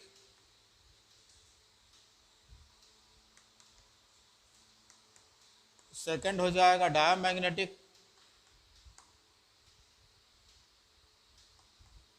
एंड थर्ड हो जाएगा फेरोमैग्नेटिक, एंड फोर्थ में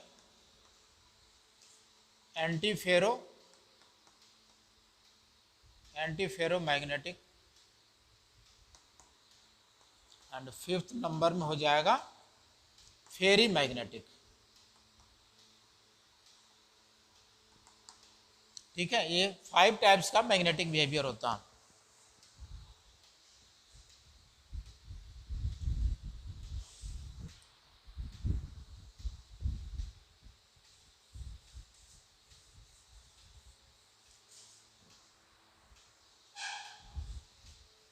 चलो, डायमैग्नेटिक का मीनिंग क्या होता है और पैरामैग्नेटिक का, ये तो पता होगा।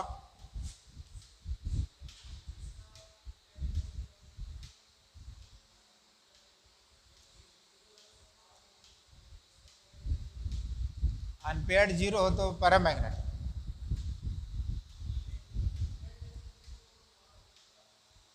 चलो ठीक है, देखते हैं हम एक एक करके हम लोग डिफाइन कर लेते हैं। ठीक है, चलो लिखो फर्स्ट में अनपेयर्ड जीरो होता है तो डायमैग्नेटिक होता है। तो पहले लिख लो पैरामैग्नेटिक का।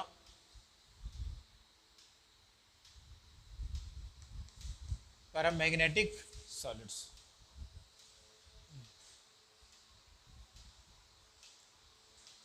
तो पैरामैग्नेटिक सॉलिड्स उसको बोलेंगे ये सब्सटेंस जो स्लाइटली मैग्नेट से अट्रैक्ट हो। बचपन में खेला होगा मैग्नेट और आयरन वगैरह को लेकर के जो है, या दो चुंबक को लेकर के जो है पास लाता होगा, फिर जो है तो अगर सेम चार्ज यानी सेम पोल्स होते हैं तो उसमें क्या रिपल्सन होता है, यानी एक दूसरे से दूर जाता है। अपोजिट पोल्स होते हैं तो क्या होते हैं attraction. North pole south pole दो होता है ना उसमें, तो सेम पोल होगा तो वहां पे रिपल्सन होता था और अपोजिट में अट्रैक्शन। तो पैरामैग्नेटिक वो सब्सटेंस होता है जो मैग्नेट से स्लाइटली अट्रैक्ट होता है, उसको पैरामैग्नेटिक बोला जाता है। तो आयरन को अगर मैग्नेट के पास ले जाओ तो आयरन क्या करता है, अट्रैक्ट होता है किसके तरफ, मैग्नेट के तरफ। तो आयरन क्या हो गया, पैरामैग्नेटिक सब्सटेंस। ठीक है, तो इस तरह से जो भी सब्सटेंस अगर मैग्नेट से अट्रैक्ट हो रहा इसका मीनिंग वो पैरामैग्नेटिक है। और रिपेल्ड हो रहा, एक दूसरे से रिपेल कर रहा, दूर जा रहा, अट्रैक्ट नहीं हो रहा, दे विल बी डायमैग्नेटिक। ठीक है, तो लिख लो इसमें फर्स्ट में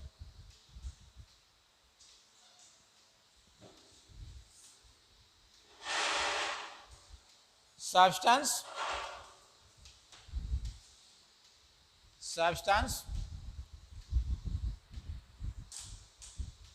which are slightly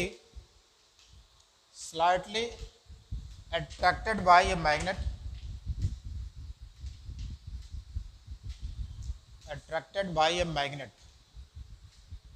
is called paramagnetic. Slightly attracted by a magnet is called paramagnetic substance.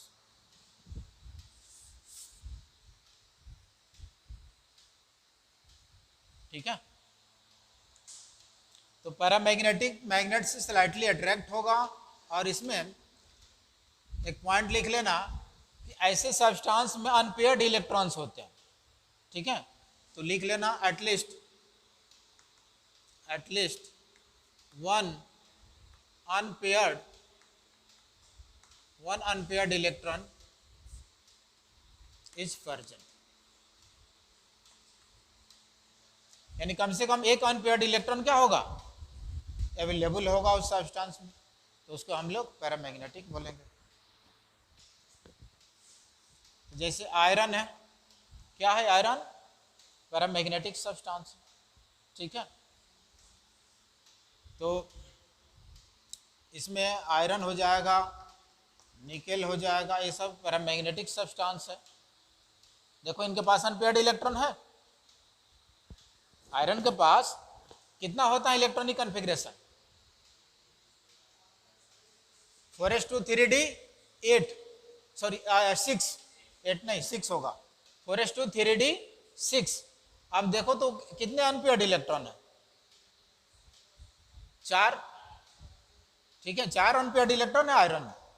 Nickel में कितना होता है? 8, सॉरी 3d 8 होता है, 4s2 3d 8, 28। इसका यानी कि हम लोग एटॉमिक नंबर देखें तो कितना? 28, इसका एटॉमिक नंबर 28 होगा, इसका एटॉमिक नंबर 26, ठीक है। तो इसमें भी कितना है? 4s2 3d 6, इसमें है 4s2 3d कितना? 8। इसमें भी क्या है? अनपेयर्ड इलेक्ट्रॉन है। तो जिसमें कम से कम एक अनपेयर्ड इलेक्ट्रॉन हो उसको हम लोग क्या बोलेंगे? पैरामैग्नेटिक सब्सटेंस बोलेंगे। Fe3+ में देखो तो Fe3+ में भी है, इसमें भी है अनपेयर्ड इलेक्ट्रॉन। O2 ले लो, लेकिन O2 क्या है? गैस, मुझे यहाँ पे सॉलिड सब्सटेंस की बात कर रहा हूँ तो इसलिए मैं O2 यहाँ पे नहीं लूंगा, लेकिन O2 भी क्या है? पैरामैग्नेटिक है। और MO2 के थ्रू जो है पढ़े होगा, MOT molecular orbital theory bonding में पढ़ने को मिला होगा, ठीक है। तो उसमें पढ़ना, ये MOT के अकॉर्डिंग ये डिफाइन किया गया था कि ये पैरामैग्नेटिक सब्सटेंस। ऐसे दिखने से क्या लग रहा है? डायमैग्नेटिक, यानी कितना? 16 इलेक्ट्रॉन। लेकिन MOT इसको डिफाइन किया था कि नहीं, ये कैसा है? पैरामैग्नेटिक है। N2 कैसा है? डायमैग्नेटिक है, ठीक है। तो ये सभी जो है यहाँ पे पैरामैग्नेटिक हो जाएंगे। कॉपर 2+ ले लो, ये कैसा है? कॉपर 2+ पैरामैग्नेटिक सब्सटेंस है। तो पैरामैग्नेटिक सब्सटेंस बहुत सारे हो जाएंगे, ठीक है। इसके लिए कोई, चलो नोट कर लो इसके लिए एग्जांपल।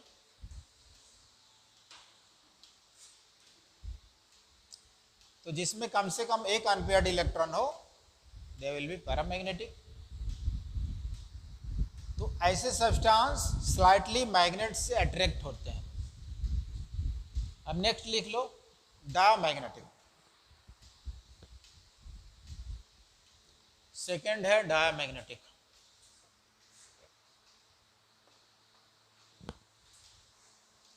इसमें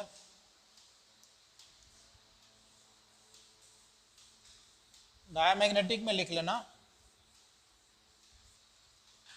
substance which are slightly repelled, substance which are slightly repelled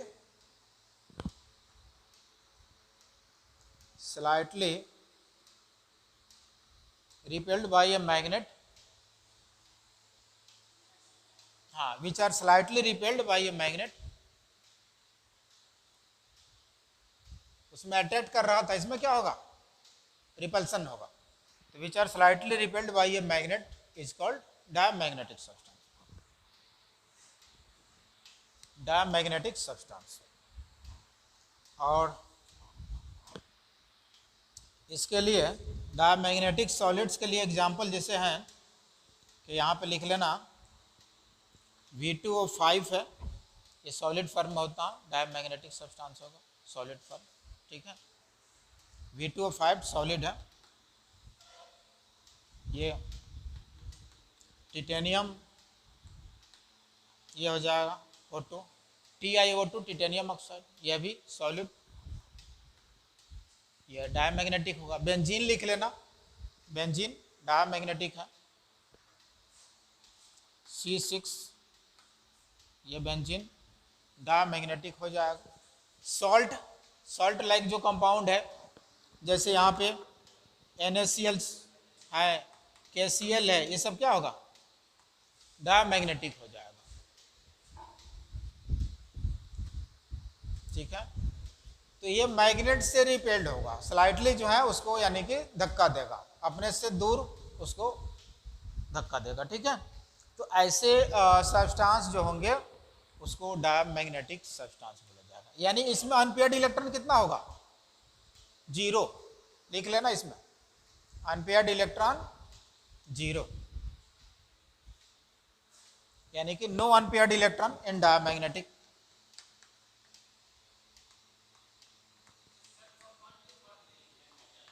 क्या हुआ?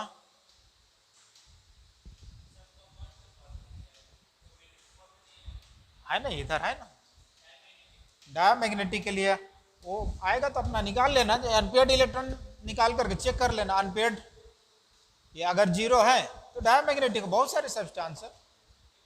ठीक है,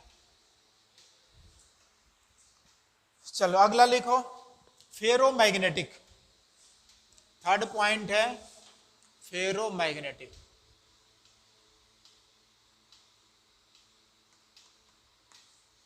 अब यहां से थोड़ा सा डिफरेंट है। अब यहाँ पे हम लोग अनपेयर्ड इलेक्ट्रॉन के बेस पे डिसाइड नहीं करेंगे, यहाँ इन दोनों में अनपेयर्ड इलेक्ट्रॉन के बेस पे तो डिसाइड कर लिया। ठीक है, यहाँ पे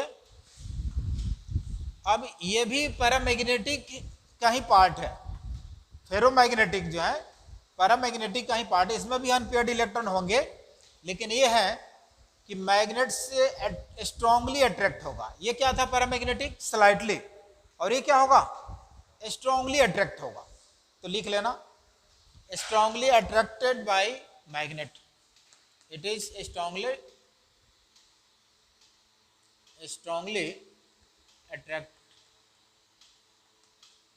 by magnet।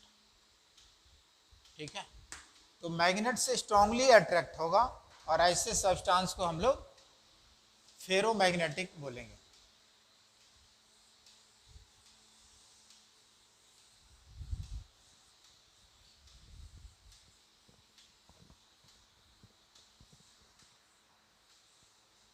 इसमें होता क्या है, जैसे यहाँ पे देख लो कि कोई मेटल है, ठीक है, तो मेटल की टेंडेंसी क्या होती है? इलेक्ट्रॉन लूज करने की। ठीक है, तो मेटल जब इलेक्ट्रॉन लूज करता है तो अपने ऊपर क्या चार्ज डेवलप करता है ना। सपोज कि n इलेक्ट्रॉन लूज किया तो यहाँ पे प्लस n यूनिट क्या किया? चार्ज डेवलप किया। तो इस तरह से डिफरेंट मेटल होगा, डिफरेंट इलेक्ट्रॉन लूज करेगा। सपोज कि मैं सोडियम लिया तो सोडियम 1 इलेक्ट्रॉन लूज कर सकता है और इस पर 1 यूनिट प्लस चार्ज। ठीक है, उसी तरह से मान लेते हैं कि मैं मैग्नीशियम ले लिया तो मैग्नीशियम क्या करेगा? 2 इलेक्ट्रॉन लूज करेगा तो 2 यूनिट प्लस चार्ज डेवलप करेगा। तो मैं बताया था पिछले क्लास में, अगर जैसे पोटासियम है तो 1 इलेक्ट्रॉन लूज करके K प्लस बनाएगा। तो ये दोनों क्या कर रहा है? चार्ज डेवलप कर रहा है ना दोनों। ये भी एक चार्ज पार्टिकल हुआ और ये भी चार्ज पार्टिकल। मैं इसी चैप्टर में बताया था मेटालिक सॉलिड में, इसको क्या बोलते हैं? कार्नेल्स बोलते हैं। और ये क्या होता है? कोर इलेक्ट्रॉन या मोबाइल इलेक्ट्रॉन। तो कोर इलेक्ट्रॉन या मोबाइल इलेक्ट्रॉन के बीच क्या लगता है? मोबाइल इलेक्ट्रॉन और कर्नल्स के बीच इलेक्ट्रोस्टैटिक फोर्स ऑफ अट्रैक्शन लगता है। ठीक है, तो इस तरह से कोई अगर क्रिस्टल है सॉलिड तो उसमें बहुत सारे वो मेटल्स होंगे और डिफरेंट जो है मेटल्स हैं, डिफरेंट अपने इलेक्ट्रॉन लूज करते हैं। उनके अलग अलग जो है नंबर ऑफ इलेक्ट्रॉन्स लूज करने की टेंडेंसी होती है। तो अगर कोई क्रिस्टल है तो उसमें बहुत सारे मिलियंस ऑफ एटम्स है, तो सब क्या करेंगे? इलेक्ट्रॉन लूज करेंगे, तो कर्नल्स और कोर इलेक्ट्रॉन तो डेवलप करेंगे, यानी डाइपोल डेवलप करते हैं। ठीक है, यानी मेटल्स जब कोई क्रिस्टल है तो उसमें ये यानी प्लस माइनस इस तरह से वो क्या करते हैं? डाइपोल डेवलप करते हैं।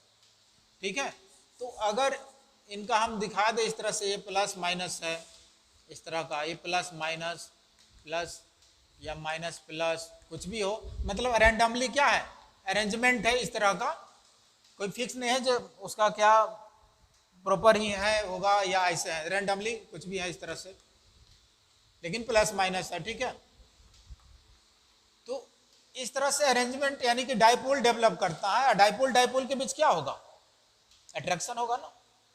लेकिन होता क्या है, जब इसको magnetic field, externally magnetic field के रीजन में लाओगे तो इनके बीच भी डाइपोल है। अब मैग्नेटिक फील्ड उसकी जो फोर्स लगेगा और इसका फोर्स, दोनों की वजह से इंटरेक्शन होगा, और इंटरेक्शन होगा तो ये एक प्रॉपर अलाइनमेंट में आ जाएंगे, एक ऑर्डर में आ जाएंगे। अभी क्या है? रैंडमली है, उसका कोई फिक्स अरेंजमेंट नहीं है। लेकिन जब एक्सटर्नल मैग्नेटिक फील्ड के रीजन में इसको लाओगे तो इसका अरेंजमेंट फिक्स हो जाएगा। यानी इसको हम अगर एरो साइन से दिखा दे तो ये क्या हो गया, सब अगर इस तरह से एक प्रॉपर ओरिएंटेशन में आ गए, फिक्स डायरेक्शन में आ गए, तो इसको हम लोग क्या बोलेंगे, यानी ये इस ऑर्डर में आने के बाद अब मैग्नेट को तुम हटा भी दोगे तो इसका यानी उस सब्सटेंस में मैग्नेटिक फील्ड जनरेट कर जाता है और कुछ समय तक रहता है। तुरंत ऐसा नहीं कि मैग्नेट हटाओ और तुरंत जो ये खत्म हो जाएगा, उसका इफेक्ट नहीं, उसमें ये मैग्नेटिक फील्ड और ज्यादा डेवलप कर जाता है। ठीक है, और इसको जो है हम लोग देख रहे हैं यहाँ पे अरेंजमेंट, यानी प्रॉपर एक अलाइनमेंट में आ जाता है, सिमेट्रिक अलाइनमेंट आ जाता है। ठीक है, और इस तरह का अलाइनमेंट आने की वजह से वो क्या करता है, दूसरे सब्सटेंस को स्ट्रांगली अट्रैक्ट करता है। ठीक है, तो इसको हम लोग बोलते हैं डाइपोल मोमेंट भी बोलते हैं। डाइपोल मोमेंट क्या होता है, वो भी एक वेक्टर क्वांटिटी होता है, उसमें मैग्नीट्यूड के साथ साथ जो है डायरेक्शन भी होता है। तो यहाँ पे देख रहे हो एक प्रॉपर डायरेक्शन आ गया, सिमेट्रिक अलाइनमेंट आ गया मैग्नेटिक मोमेंट का, और इस मैग्नेटिक मोमेंट का सिमेट्रिक अलाइनमेंट्स आने की वजह से ये स्ट्रांगली अट्रैक्ट करता है। यानी ये भी क्या है, पैरामैग्नेटिक का ये पार्ट है, लेकिन पैरामैग्नेटिक का स्लाइटली अट्रैक्ट करता है और फेरोमैग्नेटिक स्ट्रांगली अट्रैक्ट करता है। ठीक है, तो ऐसे अलाइनमेंट ऑफ मैग्नेटिक मोमेंट्स को फेरोमैग्नेटिक सब्सटेंस बोला जाता है। ठीक है, तो लिख लो इसमें,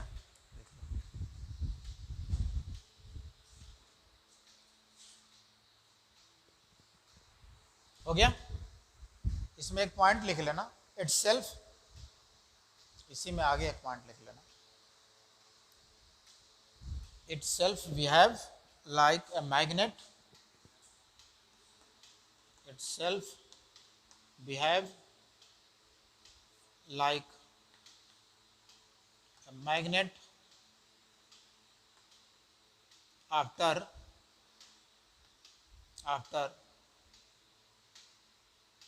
removal of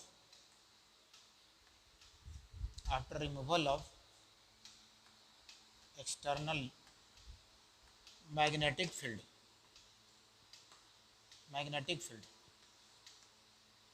यानी मैग्नेटिक फील्ड एक्सटर्नली मैं इसको मैग्नेटिक फील्ड के रीजन में लाया था और फिर लाने के बाद जो इंटरेक्शन की वजह से डेवलप कर गया और स्ट्रॉन्ग, ठीक है, मैग्नेटिक बिहेवियर और मैग्नेटिक प्रॉपर्टीज, तो इस तरह से अलाइनमेंट आ गया, इसकी वजह से जो है ये अब स्ट्रॉन्ग मैग्नेट की तरह काम करेगा।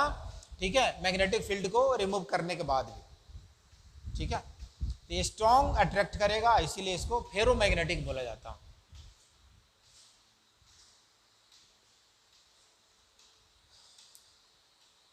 अब दूसरा है नेक्स्ट इसका एंटी फेरो। तो फेरो का जस्ट अपोजिट है एंटी फेरो। तो इसमें अब देखा जाए तो डाइपोल मोमेंट क्या होगा, जीरो होगा, नहीं होगा। डाइपोल मोमेंट क्या होगा, मैक्सिमम। यानी इसमें हम लोग लिख लेंगे एक और पॉइंट, नेट डाइपोल मोमेंट, इसी को डाइपोल मोमेंट को ऐसे रिप्रेजेंट किया जाता है म्यू से। तो नेट डाइपोल मोमेंट क्या होगा, मैक्सिमम, यानी इसमें जीरो नहीं होगा, मैक्सिमम नेट डाइपोल मोमेंट होगा।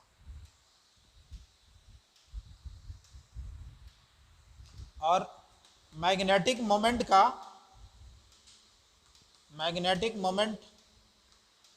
यहाँ एक रूल है, root over N into N plus 2 BM होता है, ये एक फार्मूला है मैग्नेटिक मोमेंट निकालने का।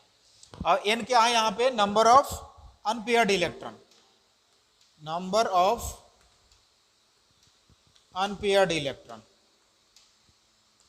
ठीक है, तो जितना ज्यादा अनपेयर्ड इलेक्ट्रॉन होगा डाइपोल मोमेंट उतनी ही ज्यादा होगी। हाँ, N into root over N into N plus 2 BM unit है, जिस तरह से kg लीटर वगैरह यूज करते हो ना, मीटर, उसी तरह से डाइपोल मोमेंट का ये या मैग्नेटिक मोमेंट का यूनिट है। डाइपोल मोमेंट नहीं, मैग्नेटिक मोमेंट।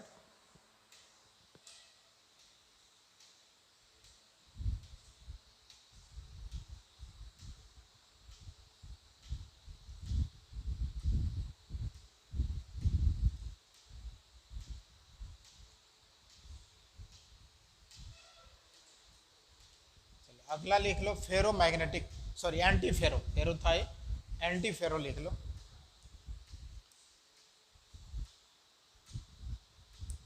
एंटी फेरो मैग्नेटिक,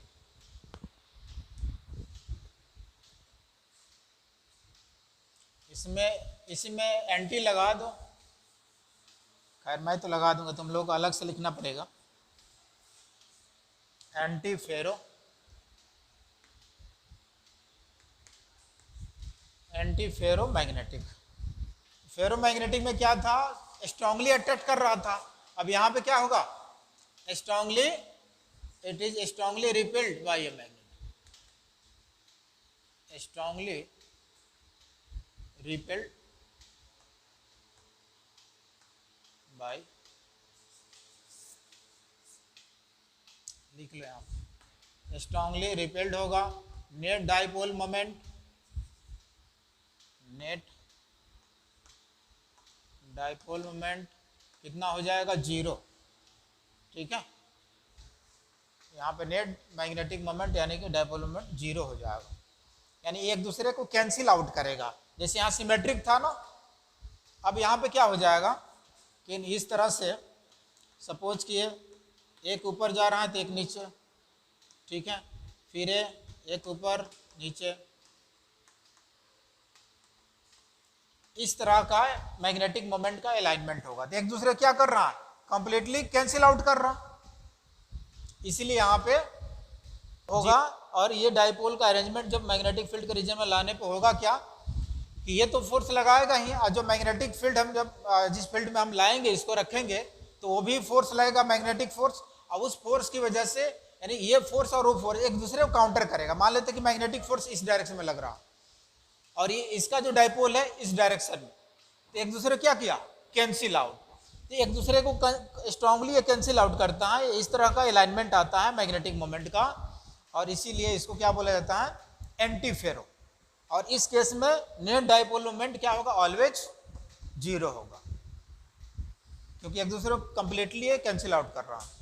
और लास्टली फेरी मैग्नेटिक सब्सटेंस, इसमें लिख लेना substance whose magnetic moment,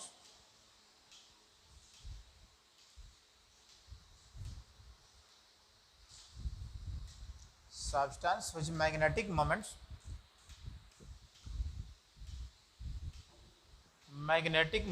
are aligned, magnetic moments are aligned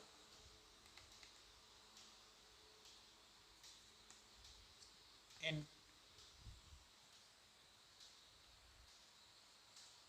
magnetic moments are aligned in parallel and anti-parallel, parallel and anti-parallel direction, parallel and anti-parallel direction in unequal number, unequal number, in unequal number, ठीक है। That is कह सकते हैं, ऐसे substance के लिए क्या लिख सकते हैं कि मैग्नेटिक मोमेंट यानी म्यू, नेट म्यू क्या होगा, नॉट इक्वल्स टू 0, यानी अनइक्वल नंबर में है। सपोज कि कुछ मैग्नेटिक मोमेंट्स का अलाइनमेंट जैसे ऐसे जा रहा है अपवर्ड, 3 यूनिट जो है अपवर्ड जा रहा है, फिर 2 यूनिट क्या आ गया डाउनवर्ड, फिर 1 यूनिट ऊपर 1 यूनिट, इस तरह का अगर अलाइनमेंट है मैग्नेटिक मोमेंट का, तो क्या देख रहे हो यहाँ पे अनइक्वल नंबर में है ना, ठीक है। पैरेलल एंटी पैरेलल दोनों जा रहा है, लेकिन क्या अनइक्वल नंबर में, 3 ऊपर गया 2 नीचे आया, फिर 1 ऊपर गया 1 नीचे आया, तो अनइक्वल नंबर में। और फेरोमैग्नेटिक में क्या देख रहे, तो उसमें सिमेट्रिक था, सिंगल डायरेक्शन में, पैरेलल डायरेक्शन, ठीक है, इसलिए उसका मैग्नेटिक मोमेंट क्या था, मैक्सिमम। अब फेरोमैग्नेटिक स्ट्रांगली अट्रैक्ट कर रहा था, यहाँ पे अनइक्वल है, तो ये डाइपोल मोमेंट 0 तो नहीं होगा बट लेस होगा, ठीक है। और एक था जो एक दूसरे को एग्जैक्टली कैंसिल आउट कर रहा था, और ये क्या था, एंटी फेरो। इसमें मैग्नेटिक मोमेंट क्या था, नेट डाइपोल मोमेंट जीरो, क्योंकि एक दूसरे को कंप्लीटली कैंसिल आउट कर रहा है। ये सिमेट्रिक जा रहा है, तो मैक्सिमम, ये मैक्सिमम जो कि फेरो मैग्नेटिक, ठीक है, और ये मिनिमम, क्योंकि ये ना तो एक दूसरे को कंप्लीटली कैंसिल आउट कर रहा है और ना ही सिमेट्रिक है, तो इसीलिए मिनिमम और ये जीरो, ठीक है। तो जब ये जीरो नहीं होगा, इसका मीनिंग क्या होगा, जीरो तो नहीं होगा, इसका मीनिंग की है फेरोमैग्नेटिक से कम होगा। किसका, अब मैक्सिमम का अभी मैं बता रहा हूं। तो ये नेट डाइपोल में जीरो नहीं होगा, बट क्या लिखेंगे हम लोग, डाइपोल मोमेंट, अब यहाँ कौन सा है, ये फेरी का है ना, फेरी लेस देन क्या होगा, म्यू नेट ऑफ फेरोमैग्नेटिक, ठीक है, फेरोमैग्नेटिक से कम ही होगा। और अब इसके गिने चुने एग्जाम्पल्स, ठीक है। डायामैग्नेटिक पैरामैग्नेटिक तो इजी है, निकाल सकते हो, अनपेयर्ड है तो पैरामैग्नेटिक, अनपेयर्ड नहीं है तो डायामैग्नेटिक, लेकिन इन सब के लिए ये मेमोरी बेस्ड है, याद रखना पड़ेगा, ठीक है, क्योंकि अनपेयर्ड इलेक्ट्रॉन के बेस पे तो निकाल नहीं पाओगे, अनपेयर्ड इलेक्ट्रॉन के बेस पे डिसाइड नहीं कर पा रहे हो और संभव भी नहीं है, इसलिए इन सब सब्सटेंस के लिए कुछ एग्जांपल्स जो है याद रखना पड़ेगा। तो जैसे यहाँ पे लिख लो, अभी हम लोग क्या लिखे, फेरी मैग्नेटिक के लिए तो गिने चुने एक दो सब्सटेंस है, एक लिख लेना Fe3O4, Fe3O4, ठीक है, एक है Zn Fe2O4 और एक है मैग्नीशियम Fe2O4। ये गिने चुने एग्जाम्पल्स है, याद रखना, ठीक है। लिख लेना Fe2O3, ये लिख लेना MnO मैग्नीज ऑक्साइड, एक लिख लेना Mn2O मैग्नीज, ये भी ऑक्साइड का ही Mn2O है, ठीक है, एक लिख लेना MnO2, ये सब एंटी फेरोमैग्नेटिक के लिए एग्जाम्पल्स है।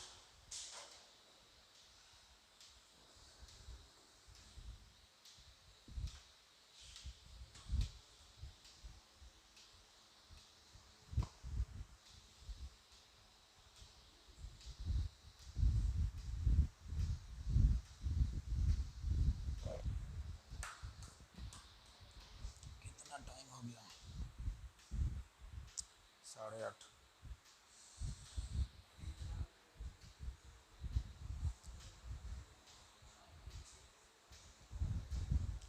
चलो कुछ क्वेश्चन लिखते हैं हम लोग।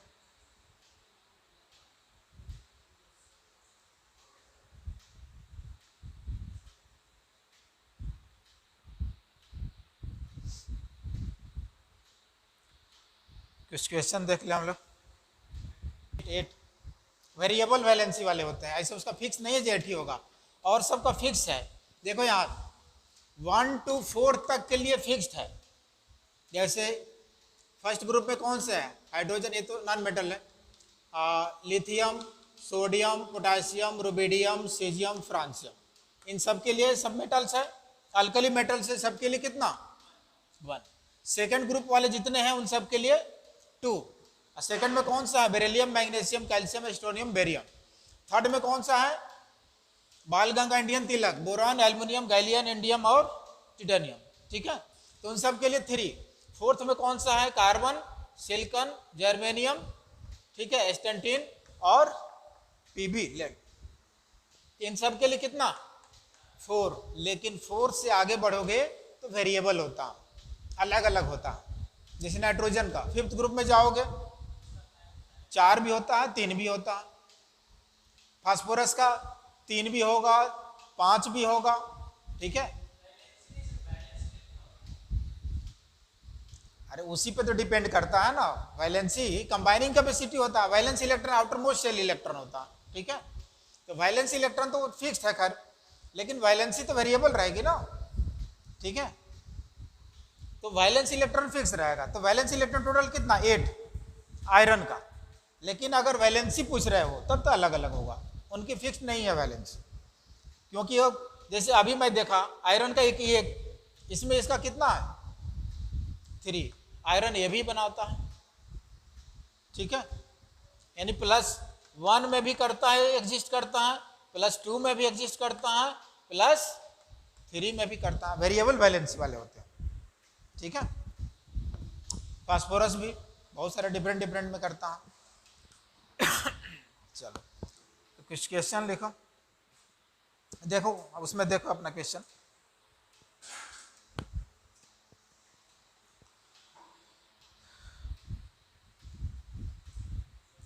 देखो इसमें थ्योरेटिकल है, ये फर्स्ट में देखो theoretical, A crystal have 1 or more planes and 1 or more axis of symmetry but it possesses 2 center of symmetry, 1 center of symmetry, no center of symmetry, none of the above। कौन सा हो जाएगा, यानी first number question first ही है, theoretical है, theoretical ही question.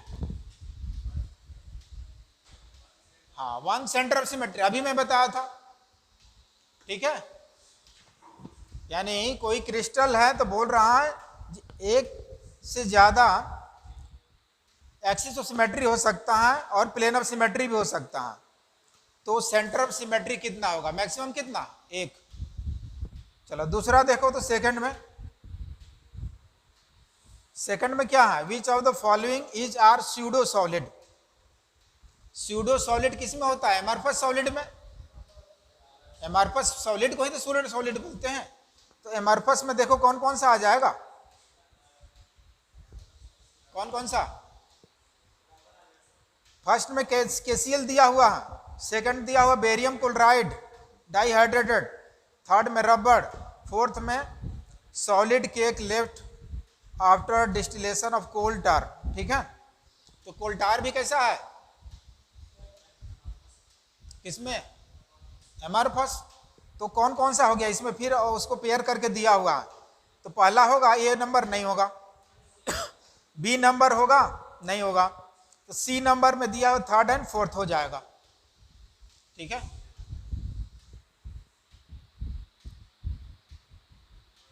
चलो यहाँ 5 number देखो, तो इस टाइप से क्वेश्चन भी सॉल्व किया हो पहले, बनाओ तो इसको,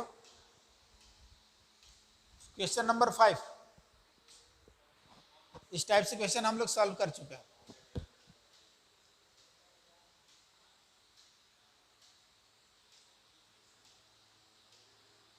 इसको ऑफ कर दो, लंबा हो जाएगा।